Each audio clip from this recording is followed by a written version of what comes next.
नमस्कार दोस्तों, विकास एनालिसिस में आप सभी का स्वागत है। दोस्तों आज हम बाल विकास के महत्वपूर्ण प्रश्न को देखेंगे जो कि दोस्तों आपके आने वाले सीटेट एग्जाम और जितने भी शिक्षक भर्ती एग्जाम होंगे दोस्तों उनके लिए बहुत ही महत्वपूर्ण होंगे। तो दोस्तों अगर आप हमारे चैनल पर पहली बार आए हैं तो प्लीज़ हमारे चैनल को एक लाइक और सब्सक्राइब सपोर्ट जरूर करिएगा। चलिए दोस्तों इन प्रश्न को देखते हैं। पहला प्रश्न है दोस्तों, निम्नलिखित में से कौन सा सूक्ष्म गति कौशल का उदाहरण है? पहला ऑप्शन है चढ़ना, दूसरा ऑप्शन है फुदकना, तीसरा ऑप्शन है दौड़ना और चौथा ऑप्शन है लिखना। तो कौन जो है दोस्तों सूक्ष्म गति का उदाहरण है? तो इसका करेक्ट ऑप्शन क्या होगा दोस्तों? वो हो जाएगा लिखना जो होगा दोस्तों सूक्ष्म गति कौशल का उदाहरण, यानी कि ऑप्शन नंबर डी इसका करेक्ट हो जाएगा। अगला प्रश्न देखते हैं दोस्तों। अगला प्रश्न है, मनोसामाजिक सिद्धांत निम्नलिखित में से किस पर बल देता है? पहला ऑप्शन है उद्दीपन व प्रतिक्रिया पर, दूसरा है क्रिया प्रसूत अनुबंधन पर, तीसरा है लिंगीय व प्रसुप्ति स्तर पर और चौथा ऑप्शन है उद्यम के मुकाबले में हीनता स्तर। तो इसका करेक्ट ऑप्शन क्या होगा? वो हो जाएगा दोस्तों उद्यम के मुकाबले में हीनता स्तर, यानी कि ऑप्शन नंबर डी भी इसका करेक्ट हो जाएगा। अगला प्रश्न देखते हैं दोस्तों। एल्बर्ट बंडूरा के सामाजिक अधिगम सिद्धांत के अनुसार निम्न में से कौन सा कथन जो है सही है? पहला है खेल अनिवार्य है और उसे विद्यालय में प्राथमिकता दी जानी चाहिए। दूसरा ऑप्शन है बच्चों के सीखने के लिए प्रतिरूपण एक मुख्य तरीका है। तीसरा ऑप्शन है अनसुलझा संकट बच्चों को नुकसान पहुंचा सकता है और चौथा ऑप्शन है संज्ञानात्मक विकास सामाजिक विकास से स्वतंत्र होते हैं। तो इसका करेक्ट ऑप्शन क्या होगा दोस्तों? वो हो जाएगा बच्चों के सीखने के लिए प्रतिरूपण एक मुख्य तरीका होना चाहिए, यानी कि ऑप्शन नंबर बी इसका करेक्ट हो जाएगा। अगला प्रश्न देखते हैं दोस्तों। अगला प्रश्न है, बच्चों को शाब्दिक या गैर शाब्दिक दंड देने का परिणाम होता है। पहला ऑप्शन है उन्हें कार्य करने के लिए प्रेरित करना, दूसरा ऑप्शन है बच्चे की छवि की सुरक्षा करना, तीसरा ऑप्शन है उनके अंकों में सुधार करना और चौथा ऑप्शन है उनके स्वयं के प्रति जो है अवधारणा को नष्ट कर देना। तो इसका करेक्ट ऑप्शन क्या होगा? वो हो जाएगा दोस्तों उनके स्वयं के प्रति अवधारणा को नष्ट कर देना। ऑप्शन नंबर डी इसका करेक्ट हो जाएगा।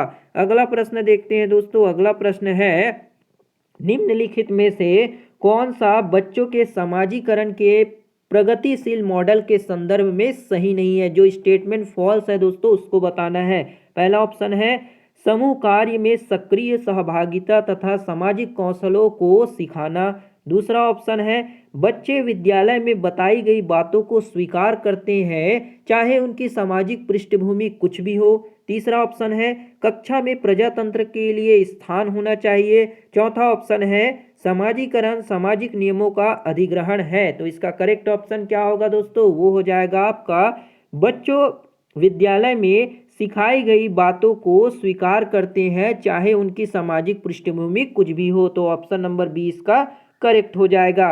अगला प्रश्न देखते हैं दोस्तों। अगला प्रश्न है मनोसामाजिक सिद्धांत निम्नलिखित में से किस का एक उदाहरण है? पहला जो है उद्दीपन व प्रतिक्रिया पर बल देना, दूसरा है लिंगीय व प्रसुप्ति स्तर, तीसरा ऑप्शन है उद्यम के मुकाबले में हीनता स्तर और चौथा ऑप्शन है क्रिया प्रसूत अनुबंधन। तो इसका करेक्ट ऑप्शन क्या होगा दोस्तों?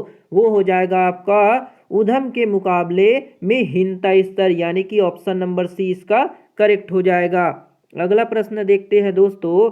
आप एक शिक्षिका या शिक्षक के रूप में रैगिंग और धमकाने में के सख्त विरोधी है। इस संदर्भ में विद्यालय में पोस्टर लगवाते हैं तथा समिति बनवाते हैं। आपसे जुड़ने वाले किशोर जो विचार के इस दृढ़ विश्वासी हैं निम्नलिखित में से किस स्तर पर होंगे? पहला है पारस्परिक, दूसरा है उत्तर पारस्परिक, तीसरा ऑप्शन है पूर्व पारस्परिक और चौथा ऑप्शन है सामाजिक व्यवस्था बनाए रखने वाला। तो इसका करेक्ट ऑप्शन क्या होगा दोस्तों? वो हो जाएगा आपका उत्तर पारस्परिक, यानी कि ऑप्शन नंबर सी जो होगा इसका करेक्ट हो जाएगा। अगला प्रश्न देखते हैं दोस्तों। अगला प्रश्न है समाजीकरण एक प्रक्रिया है। समाजीकरण क्या प्रक्रिया है? पहला है मूल्यों का विश्वास तथा अपेक्षाओं को अर्जित करने की, दूसरा ऑप्शन है मित्रों के साथ सामाजिक बनने की, तीसरा ऑप्शन है घुलने मिलने तथा समायोजन की, चौथा ऑप्शन है एक समाज की संस्कृति की आलोचना करना सीखने की। तो इसका करेक्ट ऑप्शन क्या होगा दोस्तों, वो हो जाएगा मूल्यों, विश्वास तथा अपेक्षाओं को अर्जित करने की, यानी कि ऑप्शन नंबर ए जो होगा इसका करेक्ट हो जाएगा। अगला प्रश्न देखते हैं दोस्तों। अगला प्रश्न है जन संचार माध्यम समाजीकरण का एक महत्वपूर्ण माध्यम बनता जा रहा है। नीचे दिए गए कथन में कौन सा सबसे उपयुक्त कथन है। पहला, संचार माध्यम पदार्थों के विज्ञापन और विक्रय के लिए एक अच्छा माध्यम है। दूसरा ऑप्शन है समाजीकरण केवल माता पिता और परिवार के द्वारा किया जाता है। तीसरा ऑप्शन है जनसंचार माध्यमों की पहुंच बढ़ रही है और जनसंचार माध्यम अभिवृत्तियां मूल्यों और विश्वास को प्रभावित करता है। और फोर्थ ऑप्शन है बच्चे संचार माध्यम के साथ प्रत्यक्ष रूप से अंतःक्रिया नहीं कर सकते। तो इसका करेक्ट ऑप्शन क्या होगा दोस्तों, वो हो जाएगा जनसंचार माध्यम की पहुंच जो है बढ़ती जा रही है और जनसंचार माध्यम अभिवृत्तियों, मूल्यों और विश्वास को प्रस्तावित करता है। तो ऑप्शन नंबर सी जो होगा दोस्तों इसका करेक्ट हो जाएगा। अगला प्रश्न देखते हैं दोस्तों। अगला प्रश्न है निम्नलिखित में से कौन सा समाजीकरण का एक प्रमुख कारक है। पहला है परिवार, दूसरा है कंप्यूटर, तीसरा है आनुवंशिकता और चौथा ऑप्शन है राजनीतिक दल। तो इसका करेक्ट ऑप्शन क्या होगा दोस्तों, बहुत ही इजी प्रश्न है, आप हमें कमेंट करके जरूर बताइएगा। इसका आंसर जो है दोस्तों आप कमेंट बॉक्स में जरूर कमेंट करिएगा। अगला प्रश्न देखते हैं दोस्तों। समाजीकरण की प्रक्रिया में शामिल नहीं है। पहला ऑप्शन है अनुवांशिक संचरण, दूसरा है एक संस्कृति की रीतियों और मापदंडों को सीखना, तीसरा ऑप्शन है कौशलों का अर्जन, चौथा ऑप्शन है मूल्यों और विश्वास का अर्जन। तो इसका करेक्ट ऑप्शन क्या हो जाएगा दोस्तों, वो हो जाएगा अनुवांशिक संचरण, यानी कि ऑप्शन नंबर ए जो होगा इसका करेक्ट हो जाएगा। अगला प्रश्न देखते हैं दोस्तों। शिक्षा के संदर्भ में समाजीकरण से क्या मतलब है। पहला ऑप्शन है सामाजिक वातावरण में अनुकूलन और समायोजन, दूसरा है सामाजिक मानदंडों का सदैव अनुपालन करना, तीसरा है अपने सामाजिक मापदंड बनाना, चौथा ऑप्शन है समाज में बड़ों का सम्मान करना। तो इसका करेक्ट ऑप्शन क्या होगा दोस्तों, वो हो जाएगा आपका सामाजिक वातावरण में अनुकूलन और समायोजन बनाना, यानी कि ऑप्शन नंबर ए जो होगा आपका करेक्ट हो जाएगा। अगला प्रश्न देखते हैं। नर्सरी कक्षा में शुरुआत करने के लिए कौन सी विषय वस्तु सबसे ज्यादा अच्छी उपयुक्त होगी। मेरा प्रिय मित्र, मेरा पड़ोसी, मेरा परिवार या फिर मेरा विद्यालय। तो इसका करेक्ट ऑप्शन क्या होगा दोस्तों, वो हो जाएगा मेरा परिवार, यानी कि ऑप्शन नंबर सी जो होगा इसका करेक्ट हो जाएगा। अगला प्रश्न देखते हैं। कक्षा में शिक्षार्थियों से कहा गया कि वे अपने समाज के लिए क्या कर सकते हैं। इससे दर्शाने के लिए, यहाँ पे दोस्तों इसे होगा, यहाँ प्रिंटिंग मिस्टेक हो गया टाइपिंग में।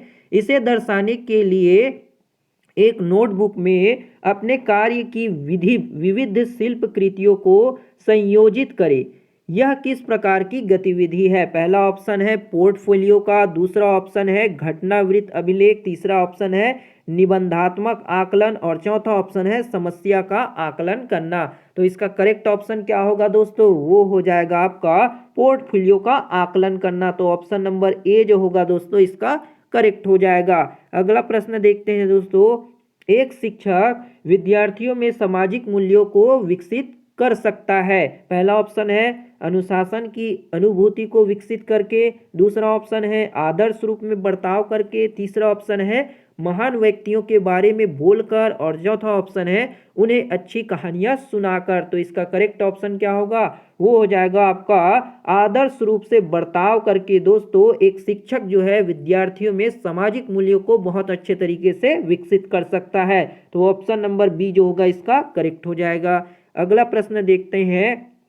बच्चे के समाजीकरण में परिवार कौन सी भूमिका निभाते हैं। पहला है रोमांचकारी, दूसरा है मुख्य, तीसरा है गौण और चौथा है कम महत्वपूर्ण। तो इसका करेक्ट ऑप्शन क्या होगा दोस्तों, आप हमें कमेंट बॉक्स में कमेंट करके जरूर बताइएगा। बहुत इजी प्रश्न है दोस्तों और बहुत ही इजी प्रश्न पूछे जाते हैं। तो आप हमें इसका ऑप्शन आंसर जो है कमेंट बॉक्स में कमेंट करके जरूर बताइएगा। अगला प्रश्न देखते हैं दोस्तों। अगला प्रश्न है प्राथमिक स्तर पर बच्चों के लिए संगीत, कहानी कहने, नाटक, कला, शिल्प, खेल आदि जैसी गतिविधियों का संचालन होता है। पहला ऑप्शन है सप्ताह में एक बार होना चाहिए, दूसरा ऑप्शन है प्रत्येक विषय के साथ सम्मिलित होना चाहिए, तीसरा है अलग से उसे संचालित करना चाहिए, चौथा ऑप्शन है अतिरिक्त समय में कराया जाना चाहिए। तो इसका करेक्ट ऑप्शन क्या होगा दोस्तों, वो हो जाएगा प्रत्येक विषय के साथ उसे सम्मिलित करना चाहिए, यानी कि ऑप्शन नंबर बी जो होगा आपका करेक्ट हो जाएगा। अगला प्रश्न देखते हैं दोस्तों, एक प्रक्रिया है, कौन सी ऐसी एक प्रक्रिया है जिसके माध्यम से मानव शिशु समाज के सक्रिय सदस्य के रूप में निष्पादन करने के लिए आवश्यक कौशलों का अर्जन करना प्रारंभ करता है। पहला है विकास, दूसरा है समाजीकरण, तीसरा है सीखना और चौथा ऑप्शन है परिपक्वता। तो इसका करेक्ट ऑप्शन क्या हो जाएगा दोस्तों, वो हो जाएगा समाजीकरण, जिसमें शिशु जो है सीखना प्रारंभ करता है अपने कौशल को। तो ऑप्शन नंबर बी जो होगा इसका करेक्ट हो जाएगा। अगला प्रश्न देखते हैं दोस्तों, विकास के मनोसामाजिक सिद्धांत का प्रतिपादन किसने किया था? कौन से मनोवैज्ञानिक है जिसने विकास के मनोसामाजिक सिद्धांत के बारे में बताया? पहला है एरिक्सन ने, दूसरा ऑप्शन है फ्रायड, तीसरा है कोहलर ने और चौथा ऑप्शन है वाटसन ने। तो इसका करेक्ट ऑप्शन क्या होगा दोस्तों, वो हो जाएगा एरिक्सन ने, यानी कि ऑप्शन नंबर ए जो होगा इसका करेक्ट हो जाएगा।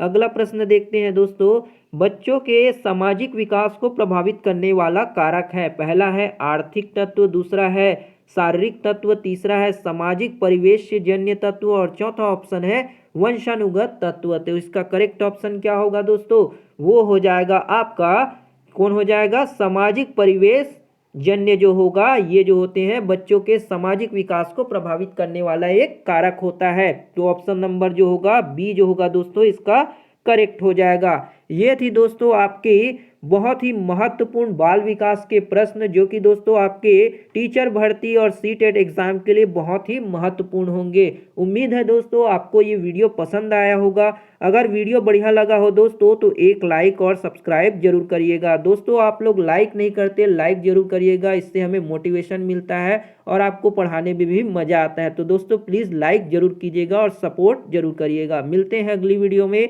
तब तक के लिए जय हिंद, वंदे मातरम।